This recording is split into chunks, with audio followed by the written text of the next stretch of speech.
Hey, welcome to Healthier and Happier Humans, episode 22. I'm Ashley McGee, and to finish up our February series talking about relationships, I want to talk about interpersonal relationships. How can you improve those relationships with the folks that you work with? Guys, this can be tough, right? Like, there's so many different kinds of personalities. I think probably everyone ever has had at least one bad boss. Hopefully you've had really good bosses too. But it's definitely something that we all deal with and all struggle with. And it can be a work environment can make or break how you feel about going into that job every day. But there are some things you can do to improve your relationship with the people you work with. And that in turn will make going to work a lot more enjoyable. I have absolutely found time and time again in my naval career, even when I don't necessarily like the job itself or what I'm doing, the people and the relationships that I have with those people that I work with have 100% made my life so much better. And I'm so grateful for those connections. So this is specifically taking, what I've learned in my naval career, and hopefully you can apply it to your work relationships as well. So, biggest one, guys, be respectful of each other. It's huge. And I'll fully acknowledge, right, like I'm in the military.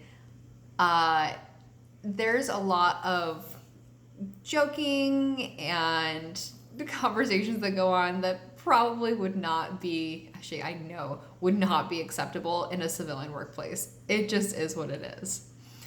So I get that respect itself is an interesting topic, but here's the thing. Even when you're joking around with people, even when you're having maybe a personal conversation, you should strive to be respectful both of yourself and others.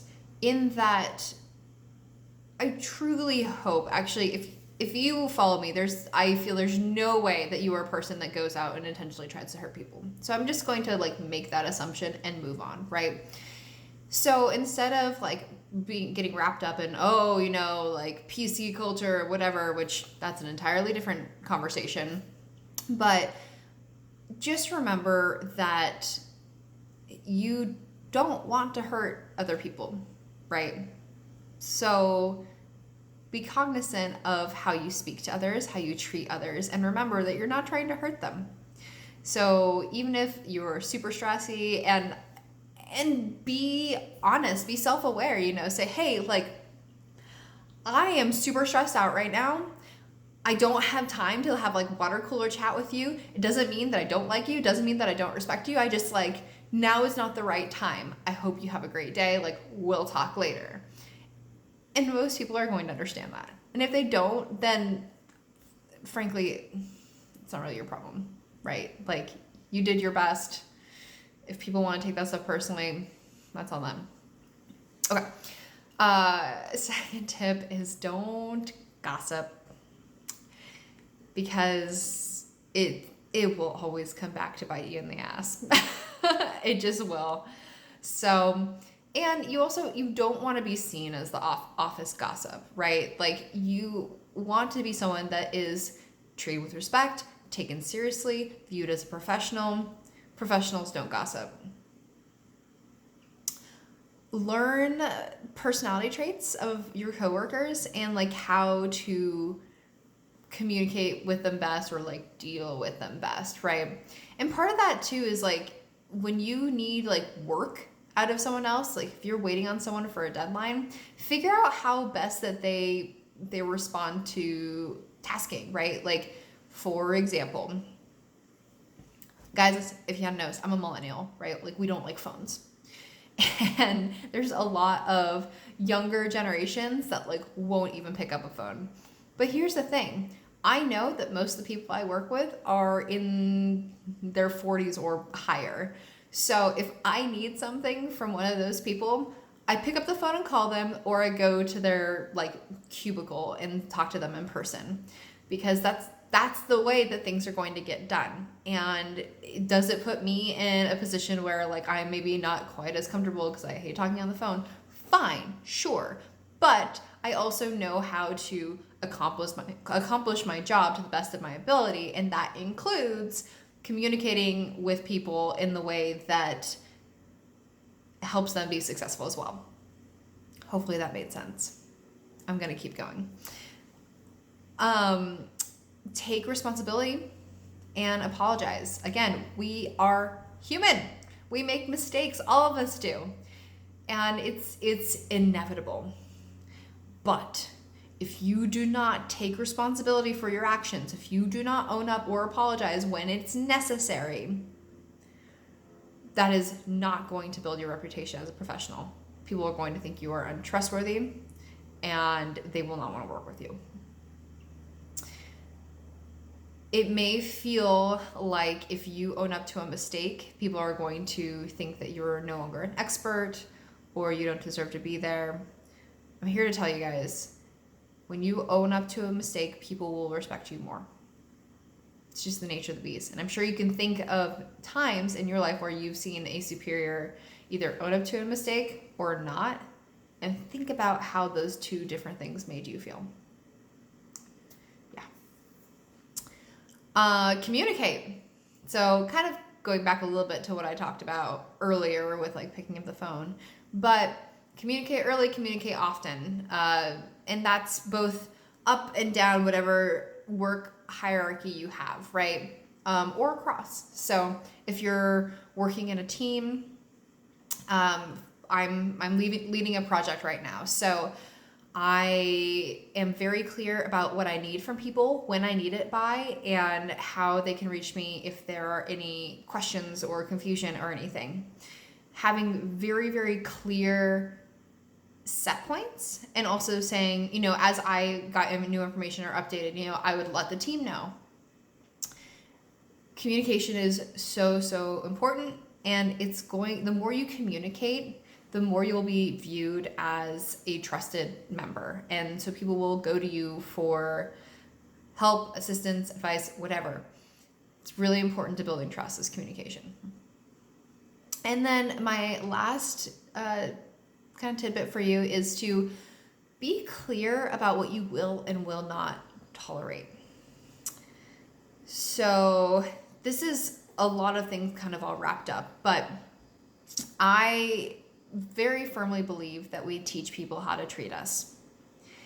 And if we allow coworkers, bosses, whatever, to treat us with disrespect, to make jokes that make us uncomfortable, we're essentially saying, yeah, it's fine that you do that. So if you find yourself in a position, and I know, unfortunately, like some of you are probably working in toxic work environments, and you may say, Ashley, this isn't something that I have the luxury to do. I think we've all probably been there at one point or another in our life, or are currently there. And so first of all, I really, really hope that you are taking steps to take care of yourself and looking at ways to move out of that situation.